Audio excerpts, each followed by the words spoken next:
নমস্কার, কুমার হিসেলে আপনাদের সবাইকে স্বাগত। কই মাছের একটা নতুন রেসিপি নিয়ে চলে এলাম। যারা এখনো এই রেসিপিটা করেননি তারা একবার অবশ্য ট্রাই করবেন। আজকে আমি কই মাছ আর কচু দিয়ে রান্না করব। তাহলে চলুন পুরো ভিডিওটা দেখবেন, স্কিপ করবেন না। যদি ভালো লাগে একটা লাইক দেবেন, কমেন্ট করে জানাবেন কেমন হয়েছে, শেয়ার করবেন বন্ধুদের সঙ্গে। আর যারা আমার চ্যানেল থেকে দেখেন তাদের কাছে আমার অনুরোধ রইল চ্যানেলটিকে সাবস্ক্রাইব করবার, আর পেজ থেকে দেখলে পেজটিকে ফলো করে নেবেন। ভালো থাকবেন, সুস্থ থাকবেন।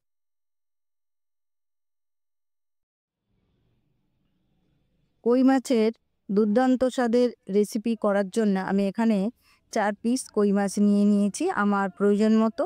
আপনাদের প্রয়োজন মতো আপনারা মাছ নেবেন যার যতটা দরকার। এবার এই মাছগুলোকে ভালো করে ধুয়ে পরিষ্কার করে নিয়েছি, মাঝখানটা একটু চিড়ে চিড়ে দিয়েছি। এতে করে এই মাছের মধ্যে লবণ হলুদটা ভালো মতো যাবে। এবার স্বাদ মতো লবণ আর একটু পরিমাণ মতো হলুদ দিয়ে মাছগুলোকে এপিট এপিট করে ভালো করে মাখিয়ে মাছগুলোকে কিছুক্ষণ রেখে দেব। এবার কড়াইতে অনেকটা সর্ষের তেল দিয়ে দিয়েছি, তেলটা গরম হয়ে গেছে।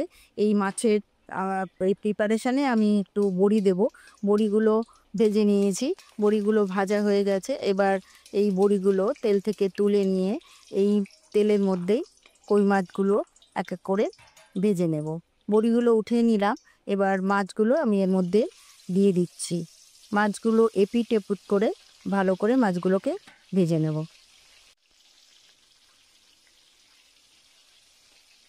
মাছগুলো দিয়েছি, এবার মাছগুলোকে উল্টিয়ে আরও একটা পিঠ ভালো করে ভেজে নেব।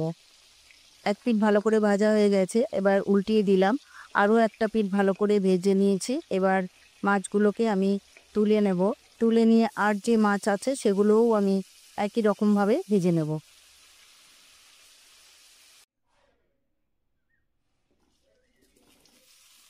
মাছগুলো ভাজা হয়ে গেছে, উঠিয়ে নিয়েছি। আর কচুগুলো একটু ভাপিয়ে রেখেছিলাম। ভাপানো কচুটা এবার এই তেলের মধ্যে দিয়ে নুন আর হলুদ দিয়ে খুব সুন্দর করে ভেজে নেব। কচুগুলো খুব সুন্দর করে ভাজা হয়ে গেছে, এবার কচুগুলোকে আমি উঠিয়ে নিচ্ছি।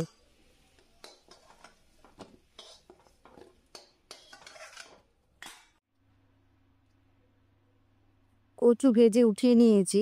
এবার কড়াতে আরও কিছুটা পরিমাণ সর্ষের তেল দিয়ে দিলাম। তেলটা গরম করে 1 চামচ মতো কালো জিরে ফোড়ন দিলাম। আর এখানে দেব 2টো শুকনো লঙ্কা।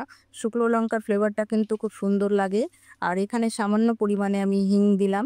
হিং দলাটাও পাওয়া যায়, সেটাও আপনারা ব্যবহার করতে পারেন, কিন্তু গুঁড়োটা দিলে সুবিধা বেশি হয়। আর এখানে কিন্তু আমার ফ্লেমটা কমানোই আছে। দিয়ে দিলাম 1 চামচ মতো জিরের গুঁড়ো, 1 চামচ মতো ধনের গুঁড়ো। সামান্য জল দিয়ে মশলাটাকে ভালো করে কষিয়ে নেব। তেল ওঠা পর্যন্ত মশলাটাকে কষিয়ে নিতে হবে, তাহলে মশলাটা ভালো কষা হবে। এখানে জল দিয়েছি, তার জন্যে লেগে যাওয়ার বা পুড়ে যাওয়ার সম্ভাবনা কম থাকবে। আর এখানে দিলাম কাঁচা পাকা লঙ্কা, আমি এখানে বেটে দিয়েছি। আপনারা চাইলে শুকনো লঙ্কাও ব্যবহার করতে পারেন। যারা পছন্দ করেন না তারা কাঁচা লঙ্কা দিয়ে করলেও কিন্তু এই রান্নাটা খেতে খুবই ভালো লাগে। এবার মশলাটাকে একটু কষিয়ে নিয়েছি। এবার এর মধ্যে দিয়ে দেব স্বাদ মতো লবণ আর পরিমাণ মতো হলুদ। এই সমস্ত কিছু দিয়ে আরও কিছুক্ষণ কষিয়ে নেব। কষানো হয়ে গেছে, তেলটা উঠিয়ে এসছে। এবার এর মধ্যে আমি দিয়ে দেব আগে থেকে ভেজে রাখা কচুগুলো দিয়ে মশলার সঙ্গে ভালো করে কষিয়ে নেব।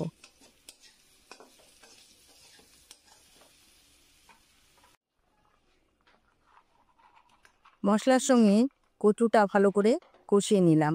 আর এই কচুর তরকারিতে আপনারা যারা আমার রান্না দেখেন, আমি সবসময় গরম জল ব্যবহার করি। আর এই কচুর তরকারিতেও আমি এখানে গরম জল পরিমাণ মতো দিয়ে দিলাম। গরম জলটা দেয়া হয়ে গেছে।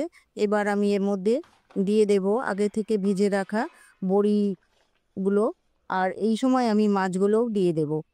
মাছগুলো ভেজে রেখেছিলাম অনেক আগেই। এবার মাছগুলো আমি একে একে এর মধ্যে দিয়ে দিলাম। মাছগুলো দিয়ে আরও কিছুক্ষণ আমি রান্না করব।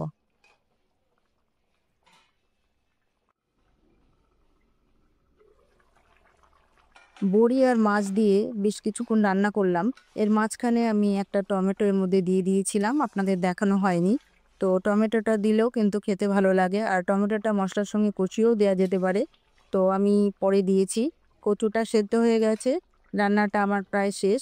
এবার আমি এর মধ্যে 2টো চেরা কাঁচা লঙ্কা দেব, কারণ কচুর তরকারিতে একটু লঙ্কাটা বেশি দিতে হয়।